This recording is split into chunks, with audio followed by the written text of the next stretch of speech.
Okay, hello everyone, सभी को फिर से गुड इवनिंग। तो जैसा आप सभी को पता है, हम लोग क्लास 10th के मैथ्स में लास्ट क्लास में एक बड़ा ही इंपॉर्टेंट चैप्टर स्टार्ट किया था, चैप्टर नंबर 5 आपका समांतर श्रेणी and arithmetic progression. Short form में इसको क्या बोलते हैं, कौन बताएगा? एपी। एपी। तो शॉर्ट फॉर्म में इसको हम अर्थमेटिक प्रोग्रेशन या समांतर श्रेणी ना ही बोलते हैं ना ही लिखते हैं, एपी बोल देंगे। तो एपी कहने का मतलब क्या हुआ? अर्थमेटिक प्रोग्रेशन और समांतर श्रेणी, दोनों ही मीडियम के बच्चे आप इसको लिख सकते हो, चाहे हिंदी है चाहे आपका इंग्लिश है। तो लास्ट क्लास में क्या सीखा था? लास्ट क्लास में हमने समांतर श्रेणी का प्रथम पद और सार्वंतर देखा था। क्या होता है प्रथम पद, क्या होता है सार्वंतर क्या होता है, और एपी चेक कैसे करते हैं कि हमारा जो दिया गया है वो एपी में है या नहीं है कोई लिस्ट। तो समांतर श्रेणी क्या, अगर मैं लिख रहा हूँ इस तरीके से, कोई नंबर का एक लिस्ट में बना रहा हूँ, मैं नहीं बोल रहा कि एपी है, मैं कुछ नंबर्स लिख दे रहा हूँ बस, ठीक है। जैसे यहाँ लिख दिया 5, यहाँ लिख दिया 9, 13, 17, और इस तरीके से डॉट लगाकर बोल दिया सारे कुछ नंबर्स है। आपको चेक करना है कि एपी में है या नहीं है। तो एपी में होने के लिए कंडीशन क्या होता है कि हर दो लगातार टर्म का जो अंतर है वो सेम होना चाहिए, और वो अंतर बाद वाले टर्म में से जस्ट पहले वाले टर्म को घटा करके देखते हैं। तो यहाँ बोलोगे सर 9 में से 5 घटाएंगे तो क्या मिलेगा? 9 में से 5 घटाने पर आपको 4 मिल जाएगा। 13 में से 9 घटाओगे आपको 4 मिल जाएगा। 17 में से 13 घटाओगे आपको 4 मिल जाएगा। तो यहाँ पर दिख रहा है सर, हर पद के बीच का जो अंतर है वो 4 है। 5 में 4 जोड़ा होगा 9 मिला होगा, 9 में 4 जोड़ा होगा 13 मिला होगा, 13 में 4 जोड़ने पर 17 मिला होगा। इन दैट केस हम क्या कह सकते हैं सर, बिल्कुल ये एपी में होगा। चेक करने के लिए बोलता तो हम बोलते हैं बिल्कुल ये हमारा अर्थमेटिक प्रोग्रेशन इसे कहते हैं, ठीक है। अंतर समान होने चाहिए लगातार टर्म के बीच में। अब यहाँ पर क्या बोलोगे सर, अगर एपी में है तो इसका एक फर्स्ट टर्म होगा प्रथम पद। प्रथम पद को लिखने का क्या तरीका होता है, लिखने का कोई रिप्रेजेंटेशन होता है क्या? ए से रिप्रेजेंट करते हैं, और ए का वैल्यू बोलेंगे सर यहाँ पर 5 होगा। तो हम प्रथम पद ना लिख करके बोलेंगे सर ए का वैल्यू 5 हो गया ओनली, ठीक है। और अगर मुझसे बोला जाए कि डी का वैल्यू कितना होगा, तो डी का वैल्यू बोलेंगे सर ये जो अंतर आ रहा है ना सभी का, तो सार्वंतर, तो जो सभी का अंतर है वही सार्वंतर कहलाएगा।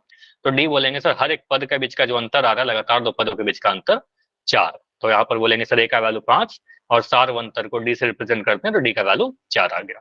तो बस इतना छोटा सा कंसेप्ट हमने कुछ कुछ सीखा था, इसमें वेरियस टाइप के एग्जांपल किए थे, कभी पॉजिटिव नंबर लेकर कभी नेगेटिव नंबर लेकर। तो अभी मैं पहले एक रिकॉल क्वेश्चन पूछ रहा हूँ, फिर जो लास्ट क्लास के क्वेश्चन बच गए थे उसको कंप्लीट करते हैं, ठीक है। जैसे क्वेश्चन है आपका पहला, इनमें से कौन सा एक एपी है? 4 ऑप्शन है आपके पास, ठीक है। अब एग्जाम में हो सकता है कि आपको इस तरीके से क्वेश्चन दे दिया जाए, या हो सकता है कि आपको एक एपी देकर के बोला जाए कि चेक करिए कि एपी में है या नहीं है, ठीक है। तो बस आप चेक करिए इनमें से कौन सा एपी है हमारा।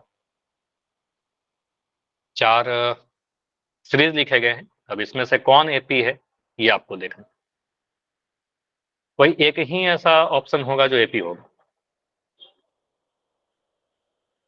और मैंने बोला था आपको एक हिंट इसमें यही कि आप जब भी आपको बोला जाए ना कि चेक करिए, तो आप घटा घटा करके चेक करोगे, ठीक है, कि अंतर सेम है या अलग है। ट्राई करो, चारों ऑप्शन को देखिए कौन सा होगा। पोल ऑन है अभी, टोटल 8 आंसर आ चुके हैं, 8 में 7 आंसर सही है, एक आंसर गलत दिख रहा है मुझे।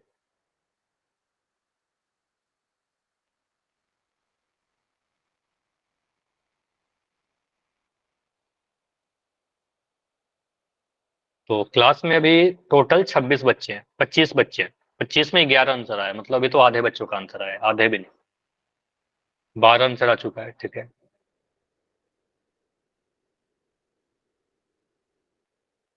तो आप ऑप्शन को रिजेक्ट करते जाइए कि सर ये नहीं होगा, ये नहीं होगा, ये नहीं होगा, ये होगा कुछ इस टाइप से, ठीक है। तो आप ऑप्शन को रिजेक्ट करते जाओ। लास्ट 30 सेकंड और 30 सेकंड और है आपके पास।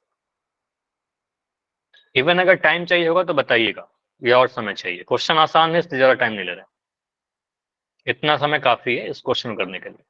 25 second, 25 second.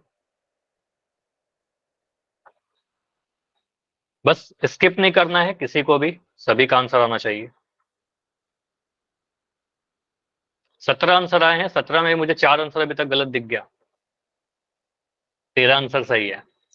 Last 15 seconds, 15 second और, 15 सेकंड्स लास्ट। 10 सेकंड, 10 सेकंड और। हाँ, अभी मुझे दिख रहे हो क्लास में कुछ बच्चे हो जिनका आंसर नहीं आया, इनफैक्ट 4 या 5 बच्चे हो। आंसर कीजिए, लास्ट 5 सेकंड है। 5, 4, 3, 2, 1। टोटल 19 आंसर आए हैं। इस 19 में 14 आंसर सही है और 6 आंसर गलत है। मैं पोल को एंड कर रहा हूं अभी। आपका चैट ओपन रहेगा, अगर किसी रीजन से आप पोल में नहीं कर पाए हो तब चैट में लिखिएगा। अगर पोल में दे दियो आंसर तो चैट में लिखने की कोई नीड नहीं है। आपको चेक करना है कि इनमें से कौन सा एपी में है। ऑप्शन नंबर ए तो किसी का आंसर नहीं है ना। आपको सर ऑप्शन नंबर ए तो बिल्कुल आंसर नहीं हो सकता। यहाँ पर तो दिख रहा है सर 13, 4, एक घट गया फिर बढ़ गया, कुछ भी चल रहा है। ठीक है, तो कहेंगे सर ऑप्शन नंबर ए तो बिल्कुल गलत ही दिख रहा है। ऑप्शन ए तो हमारा हो ही नहीं सकता। ठीक है, डिफरेंस देखेंगे तो कभी बढ़ा हुआ दिख रहा है, कभी घटा हुआ दिख रहा है। ऐसा नहीं होता। एपी या तो बढ़ते क्रम में होता है या फिर घटते क्रम में होता है। ठीक है, या फिर सेम ही नंबर लिखा रहेगा। तो ये हमारा एपी तो नहीं होगा, ए रिजेक्ट हो गया। ऑप्शन बी को देखा तो यहाँ पर मुझे बताइए 1.5 में से 1 घटाइएगा तो क्या मिलेगा? 1.5 में से 1। तो कहेंगे सर यहाँ पर 0.5 अंतर दे देगा। 2 में से 1.5 घटाइएगा, 2 में से अगर एक तो 0.5 मिलेगा। तो हमें लग रहा है सर ये भी तो बिल्कुल सही आ रहा है, एपी हो सकता है। लेकिन अभी थोड़ी डिसाइड करेंगे, हम तो पूरा इसको सॉल्व करके बोलेंगे। मैं थोड़ा इसको जूम कर दे रहा हूँ ताकि आपको बेटर दिखते चले। ठीक है, तो मैं यहाँ पर इस तरीके से लिख रहा हूँ। यहाँ पर 1.5 में से 1 घटाएंगे, आपको मिल जाएगा सर 0.5। 2 में से 1.5 घटाया, आपको मिल रहा है सर 0.5। 2.5 में से 2 घटाया, मुझे मिल गया अगेन 0.5। बढ़िया लग रहा है कि हाँ ये एपी हो जाएगा। लेकिन मुझे बताओ कि 3.5 में से 2.5 घटाएंगे कितना मिलेगा? 1। अब 1 मिल जाएगा। तो आपको पता है सर 3.5 में से 2.5 घटाओगे तो आपको क्या मिलेगा? 0। 3 में से 2 घटाएंगे तो 1.0। तो 1.0 कहने का मतलब 1 ही हो रहा है। 1.0 या फिर 1 लिख दीजिए। तो कहेंगे सर 3 टर्म तो ठीक था, 0.5, 0.5, 0.5 ठीक था, लेकिन ये गड़बड़ कर दिया। ठीक है, इसके चलते हम क्या बोलेंगे? सर ये पूरा एपी में नहीं है। ठीक है, तो कहेंगे सर ये हमारा एपी में नहीं होगा। नो, हमारा आंसर ए भी नहीं हुआ, हमारा आंसर बी भी नहीं होगा। ठीक है, तो ये दोनों हमारा रिजेक्ट हो गया। ऑप्शन नंबर सी को देखिए। ऑप्शन सी को रिजेक्ट करने का कोई रीजन है क्या? 9 में से 5 घटाएंगे, 4 मिल जाएगा। 13 में से 9 घटाएंगे, सर 4 मिल जाएगा। 17 में से 13 घटाएंगे, सर 4 मिलेगा। 21 में से 17 घटाएंगे, सर 4 मिलेगा। तो यहाँ पर जो डिफरेंस आया, जो अंतर आया, वो सेम आ रहा है। सभी जगह 4 आ रहा है।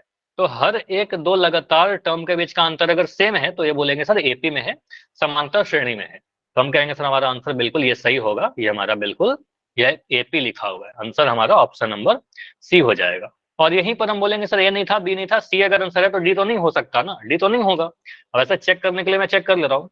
3 में से 5 घटाएंगे कितना मिलेगा? 3 में से 5 घटाने पर आपको पता है -2 मिलेगा, क्योंकि एक छोटा नंबर में से बड़ा नंबर घटाओगे तो नेगेटिव मिलेगा। तो यहाँ -2 आ रहा है। बढ़िया। 1 में से 3 घटाओगे, अगेन 1 - 3 करने पर भी -2 ही मिलेगा। 1 में से 3 घटाएंगे, 3 में से 1 घटाने पर 2, तो 1 - 3 घटाने पर -2। मुझे बताइए -2 में से 1 घटाने पर कितना मिलेगा? -2 -1 -3। आपको पता है दोनों ही नंबर अगर सेम साइन के हैं, दोनों नेगेटिव है, तो यहाँ पर जोड़ करके आंसर मिलेगा नंबर को। 2 और 1 को जोड़ेंगे 3 मिल जाएगा। और साइन बड़े वाला का लगाएंगे तो यहाँ पर -3 आ जाएगा। तो ये जो अंतर आ रहा है -3 आ रहा है। तो यहाँ पर मुझे दिखा सर -2 -2 -3। आगे हम चेक भी नहीं करने जाएंगे, क्यों अपना टाइम बर्बाद करें। ठीक है, हमें पता है सर यहाँ पर -2 आया है, -2 आया है, -3 आ गया, मतलब ये एपी तो नहीं हो सकता, आंसर सेम नहीं आया। तो हम कहेंगे सर ये हमारा आंसर नहीं हो सकता। ठीक है, तो हमारा आंसर डी बनेगा। तो ये नहीं हुआ, बी नहीं हुआ, डी नहीं हुआ, हमारा आंसर क्या होगा? सी होगा। ठीक है, तो आंसर क्या होगा इस क्वेश्चन का? Option C. क्लियर है सभी का? तो टोटल मैक्सिमम तो सही दिख रहे थे, कुछ बच्चों का आंसर गलत दिख रहा था। ठीक है, तो हमें क्या करना होगा? चेक करना होगा इस तरीके से, अगर कभी भी आपको चेक करने के लिए बोल दिया जाए। ठीक है, अगला कुछ जो क्वेश्चन है उसमें आपसे प्रथम पद और सारवंतर पूछा जाएगा। ठीक है, तो आप देखिए प्रथम पद और सारवंतर क्या है। क्वेश्चन है आपका, एक एपी लिख करके दे दिया गया है, समांतर श्रेणी। यहाँ पर आपको चेक करने की कोई नीड नहीं है कि एपी में है या नहीं है, इट इज ऑलरेडी गिवन। ठीक है, क्वेश्चन में ही बोल दिया गया है कि एपी में है। तो आप देखिए यहाँ पर फर्स्ट टर्म क्या होगा और सारवंतर क्या होगा। एपी में लिख दे रहा हूँ यहाँ पर।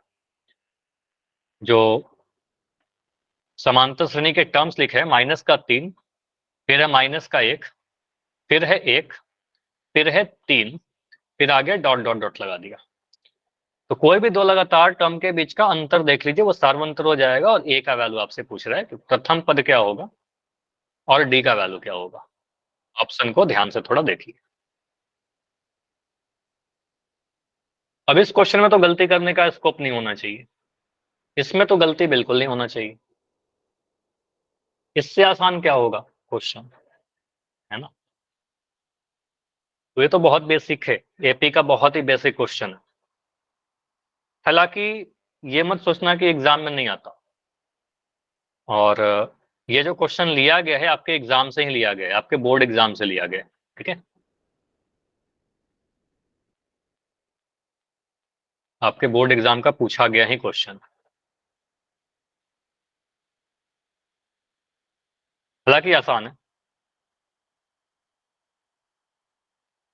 और मैं एज्यूम कर रहा था कि यहाँ पर जितने आंसर आएंगे सभी का सही आएगा, लेकिन अभी टोटल 11 आंसर आ चुके हैं क्लास में, और 11 में 7 सही है, 4 गलत है। इसमें तो गलती नहीं होना चाहिए। पहला पद देखिए क्या होगा, ए का वैल्यू क्या है, और ए तो आसान है। फिर डी का वैल्यू देखिए क्या होगा, -1, -3, 2 या 4।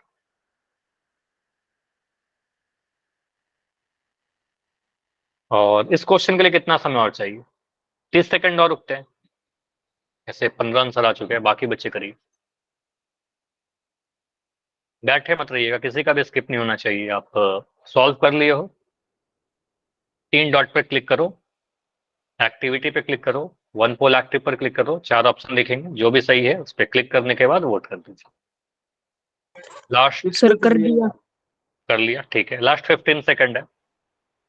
ये सब एक तरीके से बहुत अच्छा अपॉर्चुनिटी है आप सभी के लिए, बहुत अच्छा मौका है कि आप पोल में सारे आंसर सही करके अपना एक बढ़िया सा रिपोर्ट बनाइए, ठीक है। तो उसमें गलती मत करो ये सारे क्वेश्चन।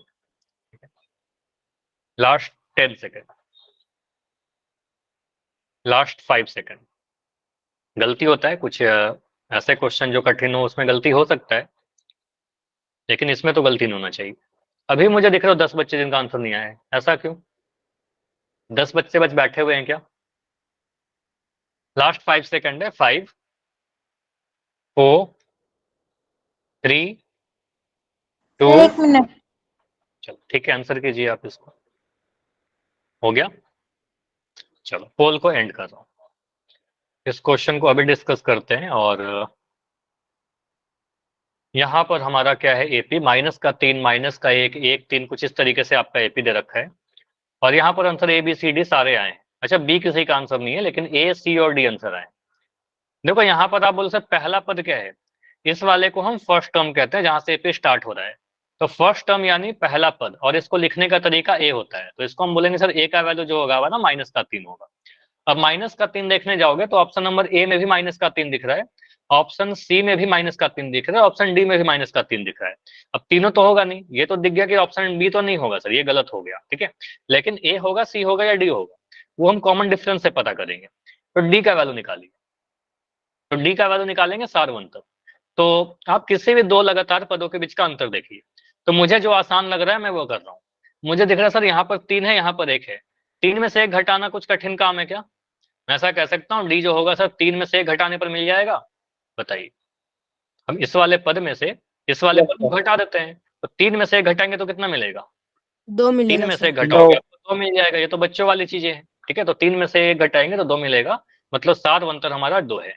तो 2 कहाँ पर है? ऑप्शन नंबर ए में तो नहीं है, ऑप्शन ए रिजेक्ट हो गया।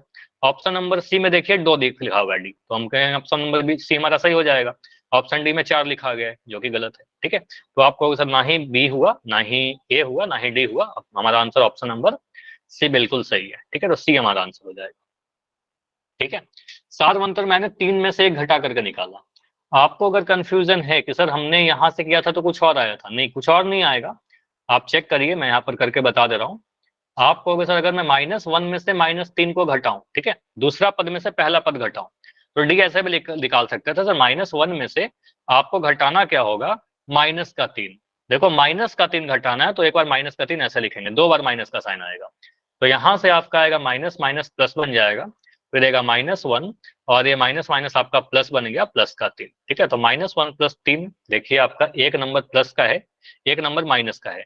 तो क्या होगा, घटाव हो, 3 में से 1 घटाइएगा, आपको 2 मिलेगा और साइन बड़े वाले नंबर का आएगा, तो अगेन आपका प्लस का 2 ही आ रहा है। ठीक है, तो यहाँ पर डी का वैल्यू अभी भी देखिए प्लस का 2 ही मिल रहा है। समझ में आया? यहां से भी आप चेक करो, 1 में से -1 को घटाओगे, हालांकि नीड तो नहीं है लेकिन मैं बस करके दिखा रहा हूँ कैलकुलेशन को समझाने के लिए।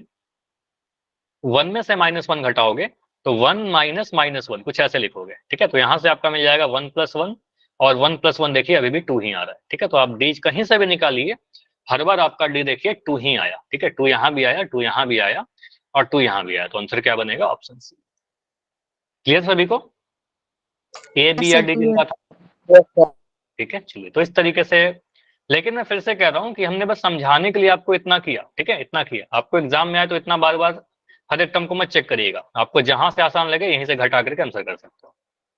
ठीक है, चलो अगला जो क्वेश्चन है आपका, फिर से एक एपी दिया गया है और एपी देकर के बोला गया है कि इसमें आप पहला पद और सार्वंतर बताइए। अब चारों ऑप्शन को देखोगे तो पहला पद सभी में सेम है, तो पहला पद निकालने का तो कोई सेंस भी नहीं बनता है।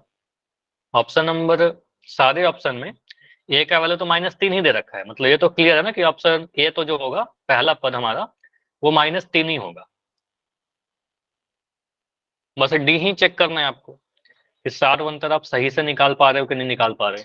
11 होगा, 5 होगा, माइनस का 5 होगा या फिर 4 होगा। तो एपी क्या लिखा हुआ है, एपी दिया गया है -3, कॉमा -8, -13, इस तरीके से जा रहा है। तो आप देखिए दूसरे पद में से पहला पद को घटाएंगे तो क्या आएगा। तो यहां पर कुछ नहीं है, बस आप चेक ये हो रहा है कि आप पॉजिटिव नेगेटिव नंबर को आप अच्छे से घटा पा रहे हो कि नहीं घटा पा रहे हो।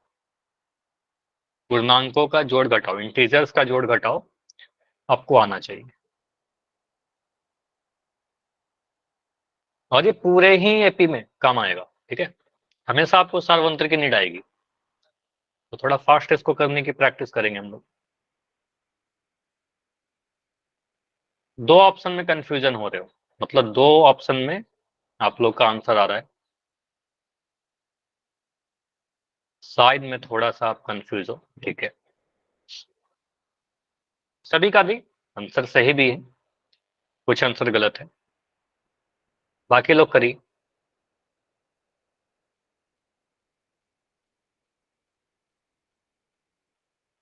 14 आंसर आए हैं अभी तक।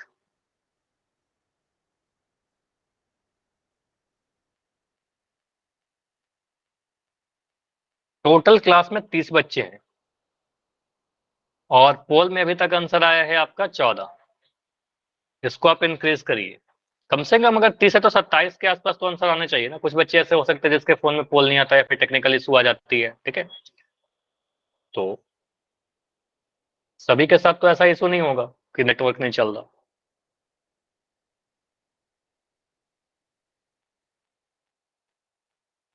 ऐसा क्वेश्चन मैंने नहीं करवाया था क्या लास्ट क्लास में? इतना गलती कैसे हो रहा है इस क्वेश्चन में? सही से ज्यादा आंसर मुझे गलत वाले दिख रहे हैं, गलत आंसर का नंबरिंग ज्यादा हो गया है, सही आंसर कम बच चुका है। टोटल 18 आंसर आए हैं, 18 में 8 सही, 9 गलत, 10 गलत। तो यहाँ पर घटाव में गलती कर रहे हो या फिर लास्ट क्लास मिस कर दिया।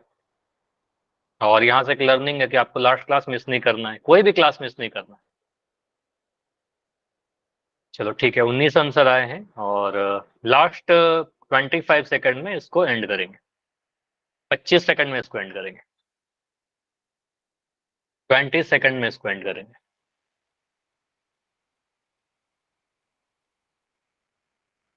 15, लास्ट 15 सेकंड।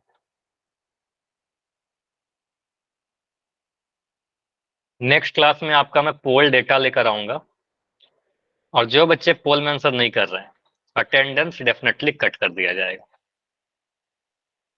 ये मैं अब करूंगा, क्योंकि बहुत सारे बच्चे हैं जो बस क्लास में आप लोग बैठे रहते हो, आंसर नहीं आ रहा, तो अब ये करना होगा, अब अटेंडेंस कट करना पड़ेगा। Last 5 second, 5, 4, 3, 2 1।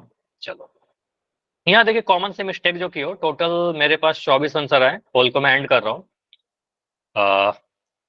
जो आपका स्कोर है, मतलब जो बच्चों ने आपने आंसर किया है, 1 12 11 0। ठीक है, 1 12 11 0। इसका मतलब क्या हुआ कि एक बच्चे को लगता है ऑप्शन नंबर ए होगा, 12 बच्चे को लगता है ऑप्शन बी होगा, 11 बोला था ना, 11 और ये 0। ठीक है, कुछ ऐसा है डेटा। अब यहाँ पर देखिए क्या आंसर होने वाला है। आप कहोगे सर पहला टर्म क्या होगा? प्रथम पद तो सभी में दिख रहा है, माइनस का 3 माइनस का 3 माइनस का 3 माइनस का 3। तो आप निकाल लोगे क्या यहाँ पर? तो पहला टर्म तो आपको दिख रहा है यहाँ पर माइनस का 3 है, तो ए का वैल्यू तो बोल ही देंगे सर माइनस का 3 है, इसमें कोई इशू नहीं है किसी को भी नहीं, पहला टर्म तो माइनस का 3 ही होगा।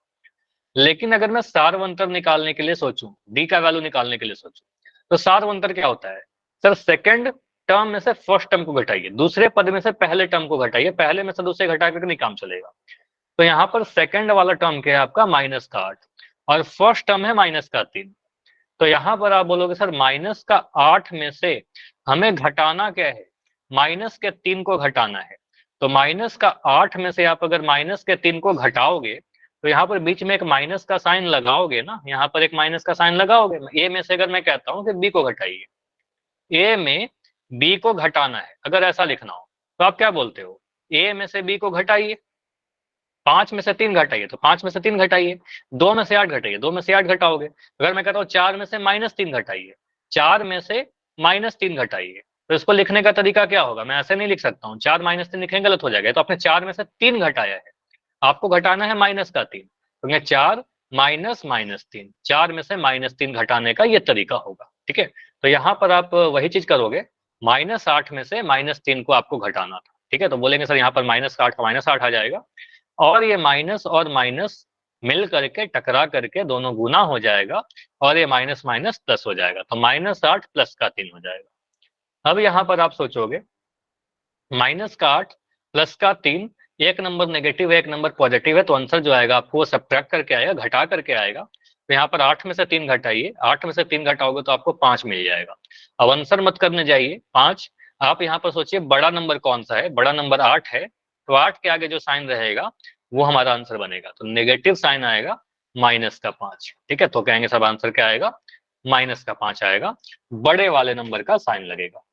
कितना क्लियर हुआ क्या कि डी का वैल्यू कितना आएगा? -5 आएगा। ऑप्शन नंबर सी में हमें सही दिख रहा था। ठीक है, तो सी सही होगा। 11 बच्चों का आंसर यहाँ पर सही हुआ है, और 13 बच्चों का आंसर ए तो नहीं होगा यहाँ पर, और बी जो आप लोग कह रहे थे 5। तो इसमें मुझे ये बताओ, क्लियर है ना कि 5 क्यों नहीं हो रहा है? क्योंकि 12 बच्चों का आंसर गलत होना एक मायने रखता है। 12 बच्चों का गलत हो रहा है, इसका मतलब थोड़ा सा आपका डाउट रह गया था, अभी वो क्लियर है? बताइए। अब जिन 11 बच्चों का सही था वो तो वाई लिख के बताएंगे ही, जिनका गलत भी था लेकिन अभी समझ में आ गया वो भी वाई लिख के कंफर्म करिए। सर आपने चैट ऑन नहीं कर रखी। Sorry for that. चलो अभी चैट ऑन है, अभी चैट ऑन है। पहले बता देते ना, इतना देर से मैं एक्सप्लेन कर रहा था, पहले ही बोल देते। चलो ठीक है, क्लियर। चलो तो यहाँ पर आप बोलोगे सर 5 आएगा। देखो आगे ये क्वेश्चन आपने गलती कर दिया, कोई सुनिए, आपने पोल में गलती किया, क्लास में गलती की है, और इसलिए आपसे क्वेश्चन इतना करवाया जा रहा है कि आप ये गलती एग्जाम में मत करिए। ठीक है, तो एग्जाम में ये क्वेश्चन आपका पूछा जा सकता है, ये एग्जाम में अगर आएगा तो 1 नंबर 2 नंबर आप यहाँ से आप ले करके जाइए। ठीक है, गलती मत कर देना छोटा सा। ठीक है, तो हमारा आंसर क्या होगा? Option number C. अब आगे आते हैं, अगला जो टॉपिक है आपका वो है परिमित और अपरिमित एपी। बहुत ही इजी सा कंसेप्ट है। ये पढ़ने के लिए क्यों पढ़ रहे हैं? 1 नंबर का क्वेश्चन आ सकता है आपके एग्जाम में। ठीक है, और आता है 1 नंबर का क्वेश्चन, तो इसको समझिए, बहुत ईजी है। परिमित कहने का मतलब फाइनाइट, और अपरिमित कहने का मतलब इनफाइनाइट। इनफाइनाइट का मतलब क्या होता है? जिस असंख्य, अनगिनत, जिसकी हम गिनती नहीं कर सकते। तो अगर कोई ऐसा समांतर श्रेणी हो, ऐसा एपी हो जिसमें पदों की संख्या अनगिनत हो, अपरिमित हो, ठीक है, या फिर कह सकते हैं कि अनंत हो, जिसको हम गिनती नहीं कर सकते हैं, तो इसको क्या कहेंगे? अपरिमित, इनफाइनाइट एपी। अगर कोई ऐसा एपी हो जिसमें पदों की संख्या निश्चित हो, फिक्स हो, ठीक है, फिक्स नंबर ऑफ टर्म्स हो, मुझे पता है कि सर यहाँ पर 5 टर्म है, 20 टर्म है, 18 टर्म है, तो हम कहेंगे सर वो फाइनाइट एपी हो जाएगा। और अगर हमें पता ही नहीं हो कितने पद हैं, तो हम कहेंगे सर वो इनफाइनाइट एपी हो जाएगा। ठीक है, मतलब अगर वो अनंत तक बढ़ते जाएगा। ठीक है, तो कहेंगे सर फाइनाइट और इनफाइनाइट कहने का मतलब क्या? जिसमें पदों की संख्या निश्चित हो उसको परिमित कहेंगे, जिसमें पदों की संख्या अनिश्चित हो उसको अपरिमित कहेंगे। सिंपल सा। अब अगर मैं आपको दो एपी दिखाऊं तो यहाँ पर दो एग्जाम्पल आपको दिख रहा होगा। एग्जाम्पल नंबर 1 को आप देखकर बताओ, आप इसको क्या बोलोगे, परिमित एपी या अपरिमित? परिमित। परिमित। यहाँ पर आप देखिए, आप बोलोगे सर यहाँ पर पहला पद कितना है, पहला पद 5 है, और मैं पहले उदाहरण की बात करूं तो लास्ट टर्म कितना है, आप बोलोगे सर आखिरी टर्म यहाँ पर 20 है, 20 के बाद कोई डॉट नहीं लगाया गया, 20 के आगे कोई डॉट नहीं है, इसका मतलब ये हमारा लास्ट टर्म है सर। ऐसा ही बोल सकते हो सर, अगर किसी एपी का हमें लास्ट टर्म दिख रहा हो ना, अगर लास्ट टर्म मुझे पता हो, इन दैट केस क्या बोलेंगे सर, ये हमारा परिमित एपी हो जाएगा। इसको क्या बोलेंगे सर, ये हमारा परिमित संख्या है, मतलब इसमें पदों की संख्या आप काउंट कर सकते हो, परिमित एपी है। ठीक है, पदों की संख्या कितनी हो जाएगी बताइए, काउंट कर लीजिए, 1 2 3 4 5 6। तो हम कहेंगे सर यहाँ पर कितने पद हैं, 6 पद है। तो पदों की संख्या निश्चित है क्या, बताओ, फिक्स है, बताओ। पदों की संख्या निश्चित है तो कहेंगे सर ये परिमित एपी हो गया, फाइनाइट एपी हो गया। और अगर मैं सेकंड एग्जांपल की बात करूं, सेकंड एग्जांपल में अगर आपसे पूछूं कि पहला पद कितना है, आप सभी लोग बोल दोगे सर पहला 5 है, लेकिन मैं बोलूं कि लास्ट टर्म कितना है, सर नहीं पता, इसका लास्ट टाइम कोई नहीं है ही नहीं। पता। तो आप बोलोगे सर 20 नहीं है, देखो दिख रहा है 20, लेकिन इसके आगे डॉट लगा दिया ना, डॉट लगाने का मतलब क्या होता है, बोलेंगे सर और बढ़ेगा। तो यहाँ पर 5 में 3 जोड़ा गया था, प्लस का 3, यहाँ पर देखो प्लस का 3, तो अब आगे बोलोगे सर ये अगला टर्म 23 हो जाएगा, अगला टर्म 3 और जोड़ेंगे 26 हो जाएगा, अगला टर्म 29 हो जाएगा। 3 जोड़ते जाइए आपका टर्म बढ़ते जाएगा। ठीक है, जस्ट लाइक आप नंबर लाइन इमेजिन करिए, 1 2 3 4 लिखने के बाद आप लोग डॉट लगा देते थे। डॉट क्यों लगाते थे, क्योंकि आपको पता है सर कहां तक लिखते जाए, अनंत तक जाएगा। ठीक है, तो कहेंगे सर डॉट लगा के छोड़ दीजिए। ठीक है, डॉट लगाने का मतलब क्या हुआ सर, वो अनंत तक बढ़ते जाएगा। ठीक है, तो हम क्या बोलेंगे, किसी भी एपी में अगर डॉट लगाया हुआ है तो इसका मतलब क्या हो रहा है सर, ये अनंत तक बढ़ते जाएगा। तो इसमें पदों की संख्या कितनी है, आप बोलो पदों की संख्या नहीं गिन सकते, आखिरी पद मुझे पता ही नहीं है, तो हम कहेंगे सर पदों की संख्या नहीं गिन सकते। एन क्या है हमारा, पदों की संख्या अनिश्चित है। ठीक है, तो हम कहेंगे सर अनिश्चित पदों की संख्या रहेगी, तो इसको हम अपरिमित एपी कहेंगे। ठीक है, इसको क्या बोलोगे सर, अपरिमित यानी इनफाइनाइट। ठीक है, अपरिमित। समझ में आ गया कॉन्सेप्ट क्या होता है। तो देखो एक चीज डेफिनेशन आपको पता होना चाहिए, दूसरा चीज क्या है कि हमारे पास कंसेप्ट पता होना चाहिए, पहचानने आना चाहिए। तो ये जो डेफिनेशन यहाँ लिख रखा है ना, मैं नहीं बताता आपको, जनरली कई बार आप देखते होगे मैं बोल देता हूँ कि डेफिनेशन आपके कोई काम का नहीं है, आपके एग्जाम में नहीं पूछा जाता है, लेकिन ये वाला जो डेफिनेशन है ना, आप लिख लीजिए अपने कॉपी में, या फिर आप स्क्रीनशॉट ले लीजिए, बाद में लिख लीजिएगा। अब मैं क्यों बोल रहा हूँ कि इसको लिख लीजिए, क्योंकि ये 1 नंबर का आपके एग्जाम में पूछा जाता है, फिल इन द ब्लैंक्स के फॉर्म में, रिक्त स्थान को भरिए। अब मैं आपको बता दे रहा हूँ कि किस फॉर्म में आपके एग्जाम में पूछा जाएगा। क्वेश्चन ऐसे लिखा जाएगा, ऐसी श्रेणी जिसमें पदों की संख्या डैश हो उसे परिमित समांतर श्रेणी कहते हैं। तो परिमित समांतर श्रेणी लिखा रहेगा तो बोलना निश्चित, यहाँ पर आप निश्चित भर दोगे। ठीक है, तो पदों की संख्या अगर निश्चित रहेगी तो उसको हम परिमित सब समांतर श्रेणी बोलेंगे। पदों की संख्या अगर अनिश्चित रहेगी, अनिश्चित मतलब इनफाइनाइट, तो उसको अपरिमित बोलेंगे। या ऐसे भी क्वेश्चन पूछ सकता है, पदों की संख्या अनिश्चित हो तो ऐसे समांतर श्रेणी को डैश समांतर श्रेणी कहते हैं। तो अनिश्चित है तो अनिश्चित के केस में हम बोलेंगे सर अपरिमित। समझ में आया। तो डेफिनेशन में क्यों लिखने बोल रहा हूं, क्योंकि ये फिल इन द ब्लैंक्स में 1 नंबर का क्वेश्चन पूछा जा सकता है। ठीक है, पदों की संख्या निश्चित परिमित, पदों की संख्या अनिश्चित अपरिमित। पहचानने में तो कोई इशू है नहीं, डॉट रहेगा अपरिमित, डॉट नहीं रहेगा परिमित। ठीक है, तो पहचानना तो बहुत ही आसान है। मुझे बता दो जल्दी से, 4 एग्जाम्पल लिख रखे हैं, इसका आंसर एक बार में बता दीजिए। सर फर्स्ट परिमित है, सेकंड है परिमित, परिमित है, परिमित है, परिमित। ठीक है, तो परिमित के लिए आप पी लिख दो और अपरिमित के लिए आप ए लिख दो, पी ए पी ए, और लास्ट वाला नहीं सुना दिया, पी पी। तो यहाँ पर बोलेंगे सर, यहाँ पर देखिए लास्ट टर्म 28 है, फर्स्ट टर्म 22 है, समांतर से तो बोल ही रहा है, चेक नहीं करेंगे, तो हम बोलेंगे सर पहला वाला क्या है, परिमित है। ठीक है, मतलब फिक्स है, तो फिक्स है तो परिमित हो गया, डॉट नहीं है परिमित हो गया। यहाँ पर डॉट आ गया सर अपरिमित हो गया। ठीक है, डॉट मतलब अपरिमित। यहाँ पर डॉट आ गया सर अनंत अनगिनत, तो अपरिमित हो जाएगा। ठीक है, तो अपरिमित हो जाएगा। और लास्ट वाला यहाँ पर डॉट नहीं है सर, आखिरी पद 10 है, पदों की संख्या निश्चित है। देखो कंसेप्ट बहुत सारे हैं, आप सोच सकते हो सर यहाँ पर पदों की संख्या निश्चित है, पदों की संख्या काउंट कर सकते हैं, लास्ट टर्म बता सकते हैं। ठीक है, तो यहाँ से बोल सकते हैं सर ये हमारा क्या होगा, परिमित होगा। ठीक है, मुझे बताइए अंतिम पद कौन से श्रेणी में आपको पता होता है, परिमित में या अपरिमित में? परिमित परिमित में अंतिम पद पता होता है और अपरिमित में अंतिम पद नहीं पता होता है। ठीक है, बस इतना डिफरेंस, ऐसे भी बोल सकते हैं। तो इस पे 2 क्वेश्चन है आपके लिए, बहुत ही आसान से क्वेश्चन, बच्चों वाला है, बहुत ही कम समय में आप कर सकते हो। पोल में ऑन कर दे रहा हूँ। हालांकि इसमें 2 ही आप, हाँ पोल में है, देखो 2 ऑप्शन है ना, मैं इसको थोड़ा 2 ऑप्शन हटा देता हूँ क्योंकि 2 ही ऑप्शन है आपके लिए। चलो पोल मैंने ऑन कर दिया, पोल ऑन है आपका।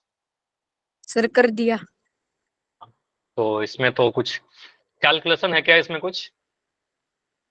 इसमें क्या ही कैलकुलेट करोगे? ठीक है, तो यहाँ पर बस आपको देखना है कि ये पहचानना है कि ये वाला जो श्रेणी लिख रखा है वो ये परिमित है या अपरिमित है, फाइनाइट है या इनफाइनाइट है।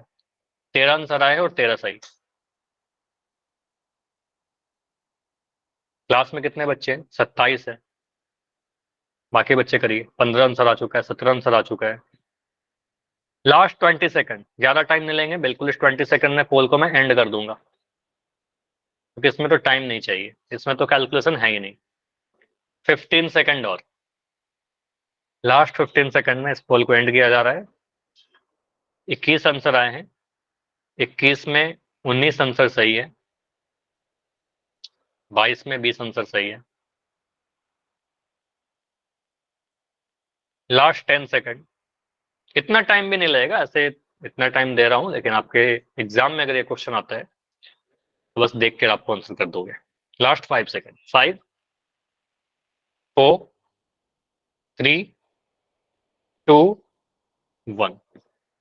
ठीक है, तो यहाँ पर टोटल क्लास में 27 बच्चे, 27 में 22 आंसर आया है, मतलब 5 बच्चों का आंसर नहीं आया। मैं पोल को एंड कर रहा हूँ। इस क्वेश्चन को डिस्कस करते हैं। इसमें डिस्कस करने का बहुत ज्यादा कुछ है नहीं। यहाँ पर बोल सकते हो जो एपी लिखा गया है सर, इसके लास्ट में कोई भी डॉट नहीं लगाया गया। डॉट नहीं लगाने का मतलब क्या हो गया, इसमें पदों की संख्या निश्चित है। अगर मैं बोलूं पहला पद -7, लास्ट टर्म कितना है, आखिरी पद आपका 3, ठीक है, तो बोलेंगे सर लास्ट टर्म 3 है यहाँ पर। तो लास्ट टर्म मुझे पता है, पदों की संख्या निश्चित है। कितने पद हैं आप काउंट करिए, 1 2 3 4 5 6, तो कहेंगे सर 6 पद है, निश्चित है पदों की संख्या, तो ये परिमित होगा। ठीक है, आंसर हमारा ऑप्शन नंबर ए बन जाएगा। ठीक है, डॉट नहीं है तो ए होगा, परिमित होगा। डॉट रहेगा अपरिमित हो जाएगा। क्लियर? चलिए, इसमें कुछ है नहीं, बहुत ज्यादा आसान सा क्वेश्चन था। क्वेश्चन 6 सिमिलर क्वेश्चन है, बस आप पोल में आंसर कीजिए और काफी अच्छा मौका है कि आप सही करो इस क्वेश्चन को, आपका ऐसे डेटा सही होते जाएगा ना। चलो सर पोल दे दो। पोल ऑन है, पोल अभी दिख रहा होगा। कर दिया सर। ठीक है, ओके शमीर। तो यहाँ पर एपी लिखा गया 3 7 11 15 19 के बाद कुछ डॉट लगाए गए। ठीक है, तो ये डॉट का मतलब क्या होगा?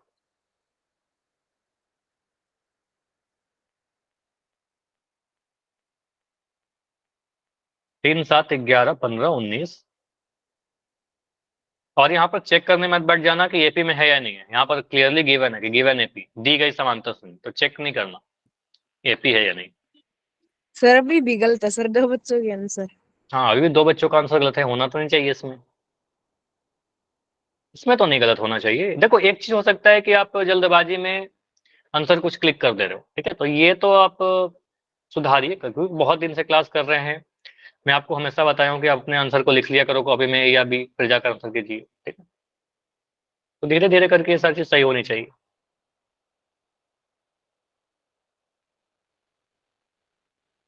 लास्ट 15 सेकंड, 15 सेकंड काफी है इस क्वेश्चन के लिए। बाकी बच्चे जाइए, 15 सेकंड और है, बिल्कुल टाइम नहीं बढ़ाया जाएगा इस क्वेश्चन में क्योंकि कैलकुलेशन ही नहीं है इसमें।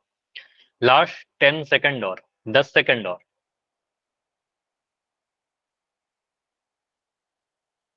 ठीक है, लास्ट 5 सेकंड्स, 5 4 3 2 1। अच्छा, मुझे दिख रहा है यहाँ पर 20 बच्चों के आंसर आए हैं। लास्ट क्वेश्चन का आंसर 22 बच्चों ने दिया था, फिर 2 बच्चों का आंसर इसमें क्यों नहीं आया जिन्होंने लास्ट आंसर दिया था? चलो पोल को अब एंड कर रहे हैं क्योंकि ये क्वेश्चन में कुछ है नहीं, बहुत ही आसान क्वेश्चन है। चैट आपका ऑन है आपका। देखो यहाँ पर सिंपली बोलोगे सर पहला पद तो ठीक है मुझे दिख ही रहा है 3, लेकिन मैं बोलूँ कि लास्ट टर्म बताइए, आखिरी पद बताइए क्या होगा। नहीं बता सकते, 19 को आखिरी पद नहीं बोल सकते क्योंकि यहाँ पर डॉट लगाया गया है।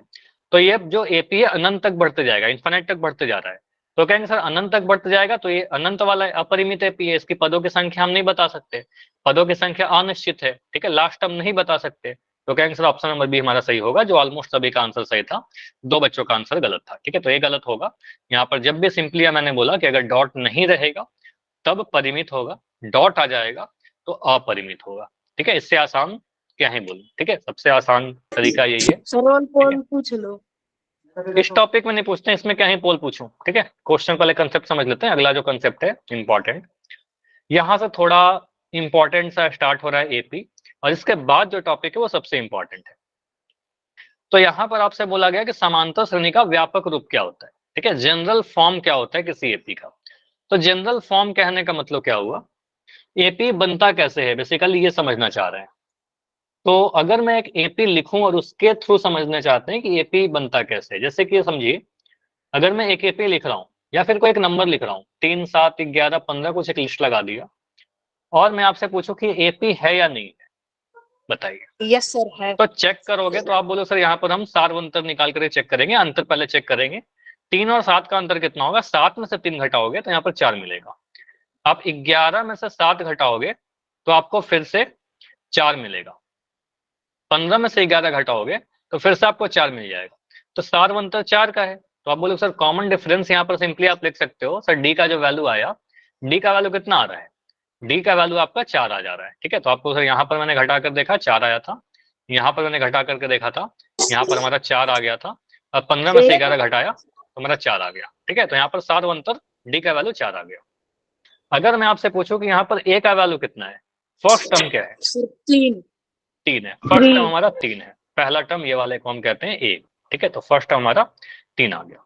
अब इसको मैं हटा रहा हूं, अब समझिए ये एपी एक्चुअली बना कैसे होगा। जो भी आपका सार्वंतर है ना 4, इस 4 को जोड़ जोड़ कर एपी लिखा गया है। पहला टर्म आपने 3 लिख दिया होगा, ठीक है, पहला टर्म को मैं 3 के नीचे 3 ही लिख दे रहा हूं, ठीक है, ये समझिए 3 के नीचे मैंने 3 ही लिख दिया। अब 7 कैसे आया होगा, 3 में आपने 4 ऐड किया गया होगा, 3 में आपने प्लस का 4 किया होगा, तो यहाँ पर 3 में एक बार आपने 4 ऐड किया तो 7 मिल गया, ठीक है, जो भी आपका सार्वंतर है वही ऐड किया। तो उसके बाद क्या किया, अगला टर्म कैसे मिला होगा, फिर से 7 सर में इसमें भी 4 जोड़ इसमें दिया। भी 4 जोड़ दिया होगा। मतलब आप बोलोगे सर 7 में 4 जोड़ा प्लस 4 फिर से किया, मतलब 7 का मतलब 4, 3 प्लस 4 ही है ना, इस 3 प्लस 4 में 7 जोड़ दिया, मतलब ऐसा लिख सकते हैं क्या, 3 प्लस 4 प्लस 4 है, ऐसा बोल सकते हैं, 3 प्लस 4 प्लस 4, ये 11 आ जाएगा। अब इस 15 को क्या बोलोगे, फिर जो 15 है अगेन अगेन 4 जोड़ दिया गया होगा, ऐसे जोड़ते जाएंगे। तो कहेंगे सर 11 में 4 जोड़िए। अब 11 को आपने बोला है सर 3 प्लस 4 प्लस 4, मतलब आप बोल सर 3 प्लस 4 प्लस 4 जो 11 है इसमें एक बार और 4 जोड़ दिया गया होगा, यही चीज है। तो कहने का मतलब ये हुआ कि पहला वाला जो टर्म है ये तो आपका ए था, 3 का वैल्यू तो आप बोलोगे सर अगर जनरली के फॉर्म में लिखें, अगर कोई नंबर के फॉर्म में लिखें, वेरिएबल के फॉर्म में लिखे तो ए कह देंगे। 3 प्लस 4 को बोलोगे सर ये ए प्लस डी है, 3 का वैल्यू ए हो गया और डी 4 का वैल्यू क्या होगा हमारा डी हो गया, ठीक है, ए प्लस डी है। ये वाले टर्म को आप अगर देखोगे तो इसमें डी कितने बार ऐड किया, 3 जो है, ये 3 तो ए है आपका, और यहाँ पर 4 प्लस 4 को बोलोगे सर ये डी प्लस डी है, ठीक है, डी प्लस डी है आपका, क्लियर। उसके बाद बोलेंगे सर ये वाला जो 3 है ये तो अगेन आपका यहाँ पर ए लिखा हुआ है, या फिर इसको ए लिख दीजिए, यहाँ पर जो मैंने 3 लिख दिया ना इसको आप ए लिख दीजिए, ये 3 जो है आपका ए है, और जो 4 प्लस 4 प्लस 4 किया गया वो 3 बार डी को आपने जोड़ा है, डी प्लस डी आपका कर दिया, यही चीज करके हमारा एपी बन रहा है। अब इसको और आगे हम जोड़ करके लिखे तो बोलेंगे सर ये हमारा क्या है, ये हमारा ए है, ठीक है, ये हमारा जो टर्म लिखा हुआ है इसको आप बोलोगे सर ए प्लस डी लिखा हुआ है, इसको आप क्या लिखोगे सिंप्लीफाई करके, ए प्लस डी कितना आ जाएगा, 2d आ जाएगा, ए प्लस डी कितना आ जाएगा, ए प्लस 3d आ जाएगा, 3 बार डी ऐड किया। तो कहने का मतलब ये हो रहा है कि हमारा जो एपी बन रहा है, अगर इन जनरल कोई नंबर के फॉर्म में ना लिख करके मैं एक जनरल एबीसीडी के फॉर्म में लिखूं, तो आप कह सकते हो सर पहला टर्म आपका, यहाँ पर समझिएगा, पहला टर्म ए लिखोगे, उसके बाद अगला जो टर्म आएगा इसमें एक कॉमन डिफरेंस डी है, अगर सार्वंतर डी है तो डी जोड़ दोगे, ए प्लस डी लिख दोगे। इसके बाद बोलेंगे सर अगला टर्म क्या आएगा, एक बार डी और जोड़ दीजिए, तो यहाँ पर आप बोलोगे सर ए प्लस टू डी आ जाएगा। इसके बाद क्या आएगा, एक बार डी और ऐड करिए, ए प्लस डी आ जाएगा। इसके बाद क्या आ जाएगा, ए प्लस फोर डी आ जाएगा। मतलब बस डी को ऐड करते जा रहे हैं, ए से स्टार्ट किया, ए प्लस डी, ए प्लस टू डी, ए प्लस थ्री डी, ए प्लस फोर डी। तो इसको आप क्या बोलते हो, हमारा एपी का एक समान व्यापक रूप या फिर जनरल फॉर्म। समझ में आया? ए और डी का वैल्यू बदलते जाएगा और एपी हमारा बदलते जाएगा। कभी ए का वैल्यू 5 लेंगे, कभी ए का वैल्यू 2 लेंगे, कभी ए का वैल्यू -5 लेंगे, डी का वैल्यू बदलते जाएंगे और ये हमारा एपी बनते जाएगा। तो जनरल फॉर्म जब भी लिखने के लिए बोला जाए तो कुछ इस तरीके से लिखेंगे, फर्स्ट टर्म ए, सेकंड टर्म ए प्लस डी, ए प्लस टू डी, ए प्लस थ्री डी, ए प्लस फोर डी। बता दीजिएगा कि ए क्या है, हमारा समांतर श्रेणी का पहला पद है, प्रथम पद, और डी क्या है, हमारा सार्वंतर है। कंफ्यूज करने के लिए आपको अब कभी एग्जाम में ऐसा दे दिया जाए कि पहला पद ए लिख दिया, दूसरा पद लिख दिया ए माइनस डी, तीसरा पद लिख दिया ए प्लस टू डी, चौथा पद लिख दिया ए माइनस थ्री डी, फिर यहाँ लिख दिया ए प्लस फोर डी। ये जनरल फॉर्म होगा क्या, व्यापक रूप होगा? No sir. नहीं होगा, क्योंकि आपने देखा सर एक बार यहाँ पर घटाया गया, यहाँ पर जोड़ा गया, फिर यहाँ घटाया गया, यहाँ जोड़ा गया, तो ये हमारा व्यापक रूप नहीं होगा। ठीक है, ये नहीं होगा। या तो ऑप्शन में दे सकता है या फिर आपको ऐसे लिख कर दे सकता है। ठीक है, तो आपको ये हमारा जनरल फॉर्म नहीं होगा, सभी में डी को प्लस करते जाना है। हाँ जी बताइए सर। अगर सर ये समांतर श्रेणी नेगेटिव में होती तो सर माइनस आता। सर ए माइनस, फिर से बोलिए सर ए सर। माइनस।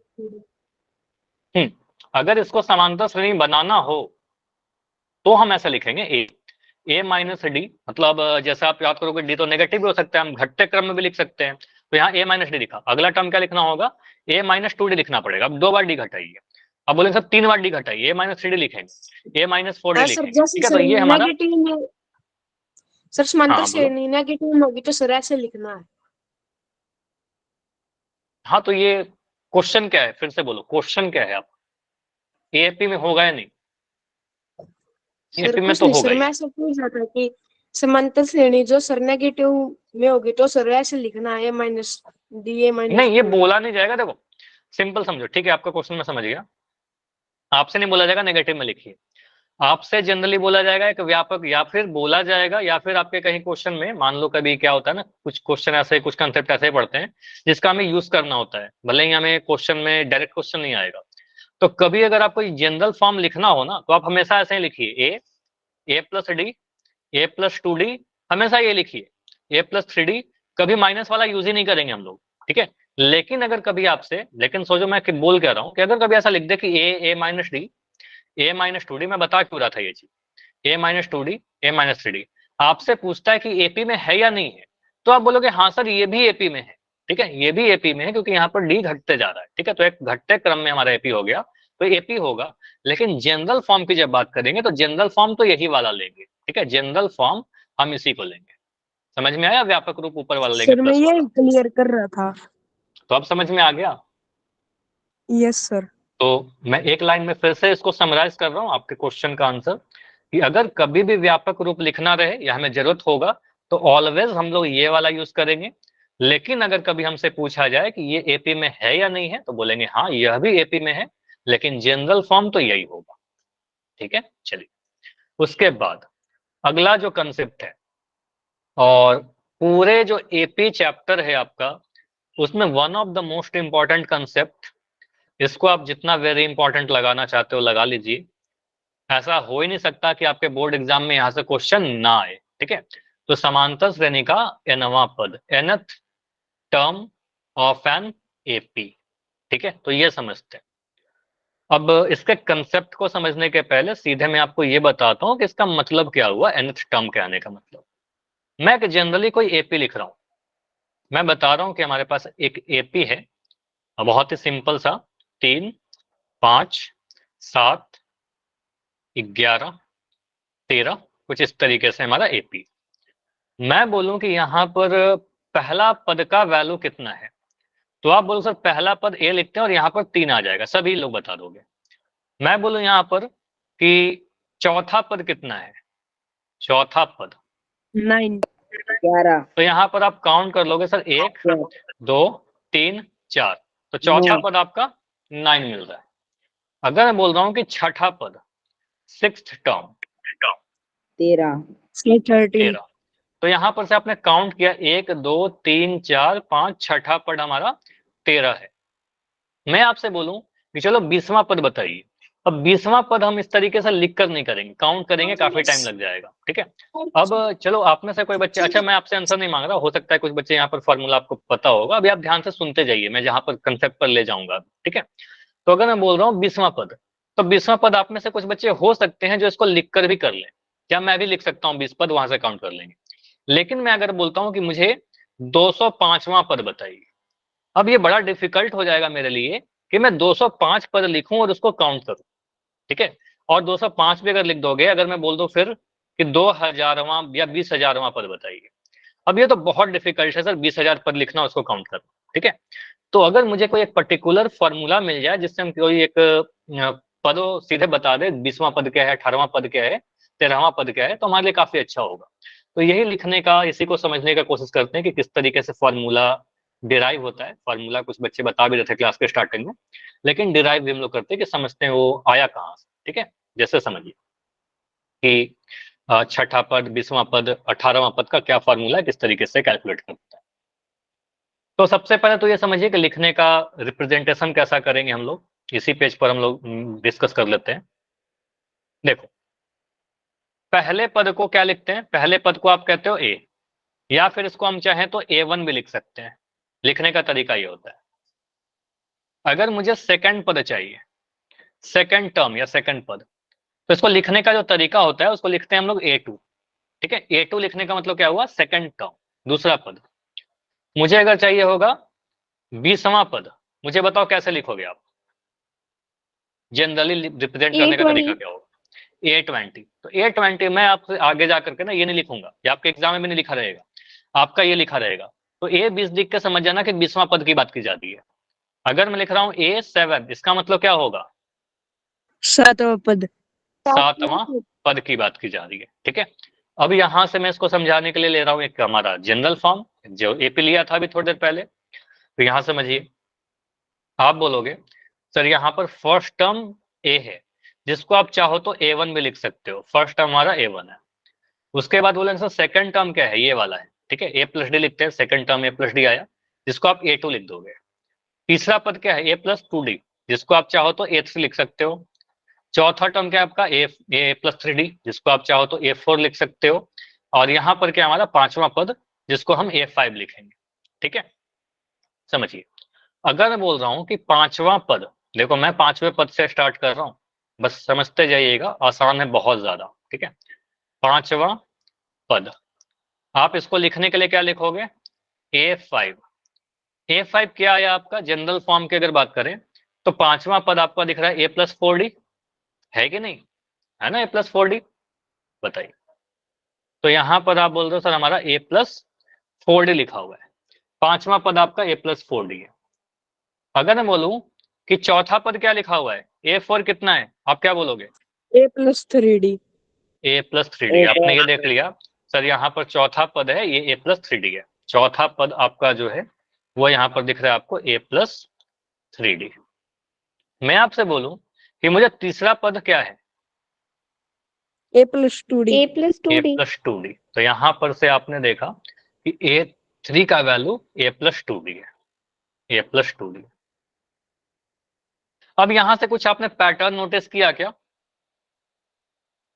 एक छोटा सा पैटर्न यहाँ पर बन रहा है कि देखिए सर, यहाँ पर जब आपने पांचवा पद लिखा तो यहाँ पर 5 से कम था, 4 था, मतलब 4 बार डी जोड़ा।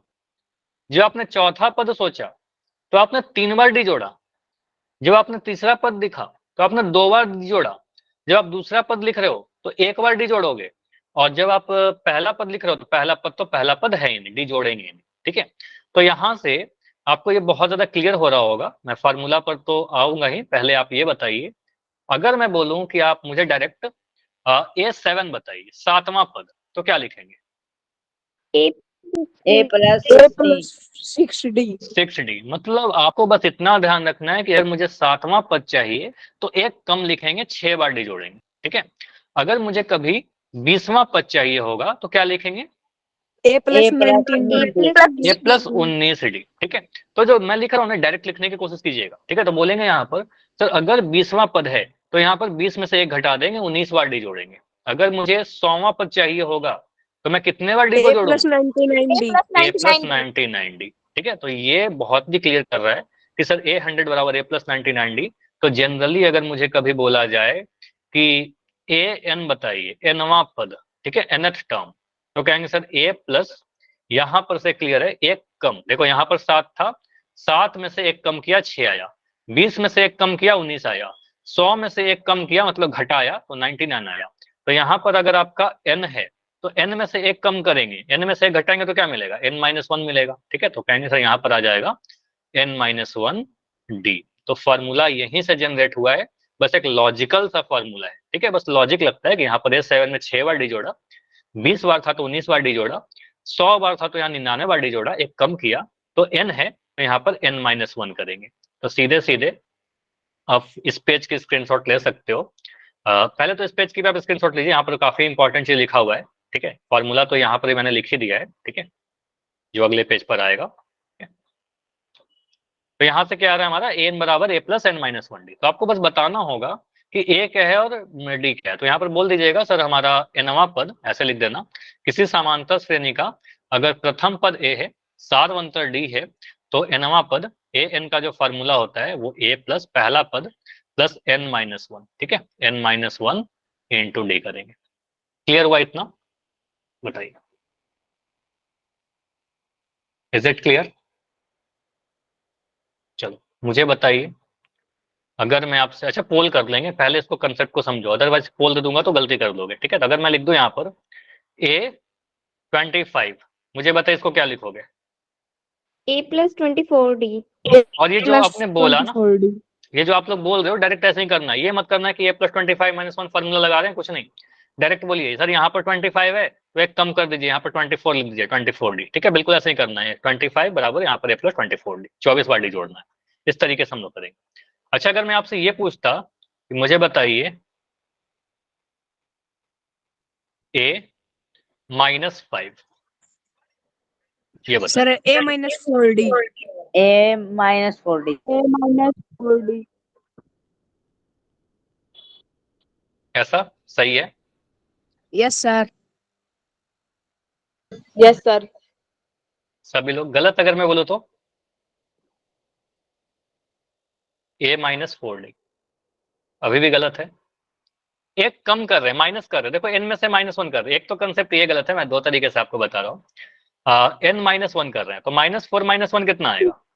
-6 अच्छा 5 -5 है ना, minus -5 -1 तो ये कितना आ रहा है? -6 आ रहा है। मतलब जो लॉजिक आप लोग लगा रहे हो ना उसके अकॉर्डिंग तो ये आएगा। देखो मैं ये नहीं बोला कि सही में लिख रहा हूँ, अभी मैं गलत ही लिख रहा हूँ, आपको जानकर थोड़ा हैरानी होगा, अभी मैं गलत ही लिख रहा हूँ। A-6D आप लोग के लॉजिक के अकॉर्डिंग तो ये हो रहा है ना सर, यहाँ पर -6 आया, यहाँ पर -6D लिख दीजिए, है ना, -5 -1, ठीक है। तो मैं क्या बोल रहा हूँ कि आपने जब A-4D लिखा, मैंने क्या बोला? गलत था। A-6D लिखा, गलत हो गया, ये भी गलत हो गया। मुझे बताइए, चलो मुझे बताइए, एक लॉजिकल सा क्वेश्चन पूछ रहा हूँ, एपी को भूल जाओ, मैं यहाँ पर कुछ बच्चों को बना रहा हूँ, थोड़ा डायग्राम कैसा ही बनता है मैनेज कर लेना। कुछ बच्चे पंक्ति में खड़े हैं, जहाँ आप लोग प्रेयर करते होगे स्कूल में, यहाँ से स्टार्ट हो रहा है, ठीक है, ये स्टार्टिंग है, यहाँ से देखना स्टार्ट कर रहे हैं, ठीक है। तो इसका मतलब पोजीशन आपको पता है। इस सभी का नाम मैं दे रहा हूँ, नाम क्या लिख दूं? PQRST। मैं बोलूं तीसरा बच्चे का नाम बताइए, थर्ड बच्चे का नाम। R। मैं बोलूं पांचवें बच्चे का नाम बताइए। fifth T is equal to T मैं बोलूं -3वां बच्चे का नाम बताइए।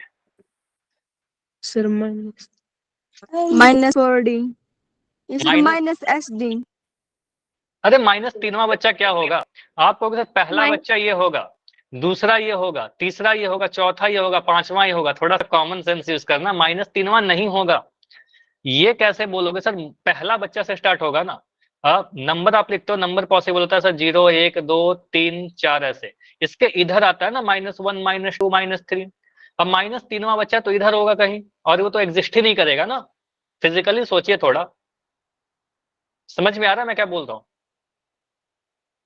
Yes, Yes, sir. तो अगर sir. मैं कुछ बच्चों को लाइन में खड़ा करता हूं तो पहले बच्चे से स्टार्ट होगा, दूसरा बच्चा होगा, तीसरा बच्चा होगा, चौथा बच्चा होगा।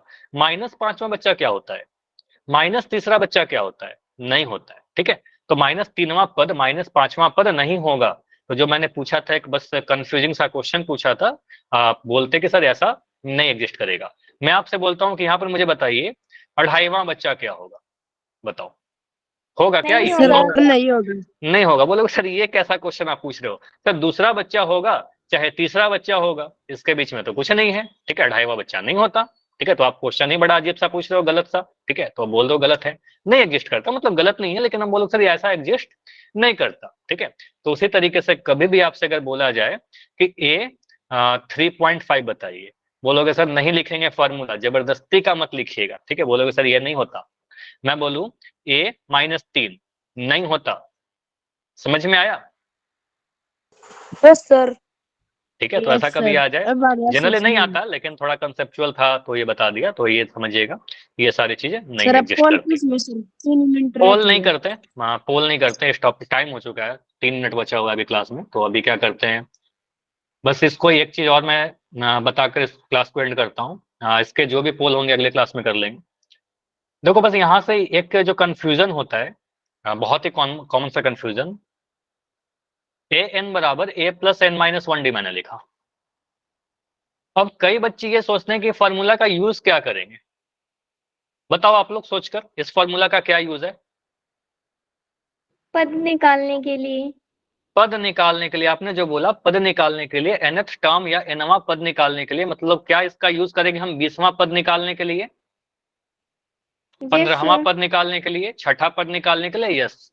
तो ये एक यूज है, मैं क्या बोल रहा हूँ, वन ऑफ द यूज है, एक यूज, इसके बहुत यूज है, उसमें से एक यूज ये भी है कि nवां पद निकालेंगे। सिर्फ यही नहीं है, जैसे आपने कितने बच्चे ये फॉर्मूला को देखे हो, देखा तो जरूर होगा, ठीक है। Yes, sir. तो इक्वेशन ऑफ Yes, मोशन है sir. आपका v = u + at फिजिक्स में। तो इसका यूज कहां पर सर करते हैं, नेक्स्ट क्या क्लास में इसको, फिर समझा दोगे? क्या नेक्स्ट क्लास में? सर इस फॉर्मूले से सर क्वेश्चन निकलवाओगे नेक्स्ट क्लास में?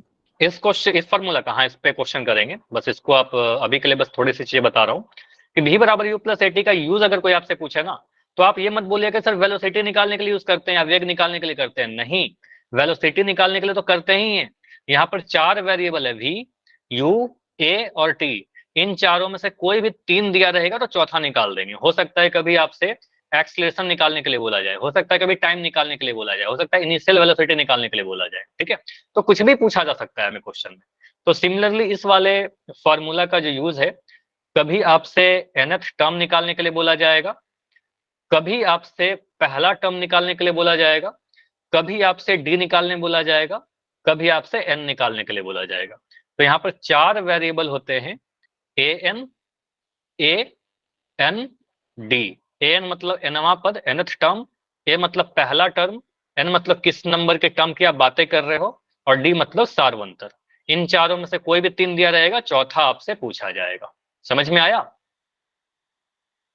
अगर कोई आपसे पूछे इसका यूज, तो बोलना सर एक रिलेशन है 4 वेरिएबल में, इन चारों में से कोई भी 3 देकर के चौथा पूछा जा सकता है। तो हर टाइप के क्वेश्चन हम लोग करेंगे, कभी डी निकालेंगे, कभी एन निकालेंगे, कभी ए निकालेंगे। चलिए ठीक है, इसी पे आज की क्लास एंड करते हैं।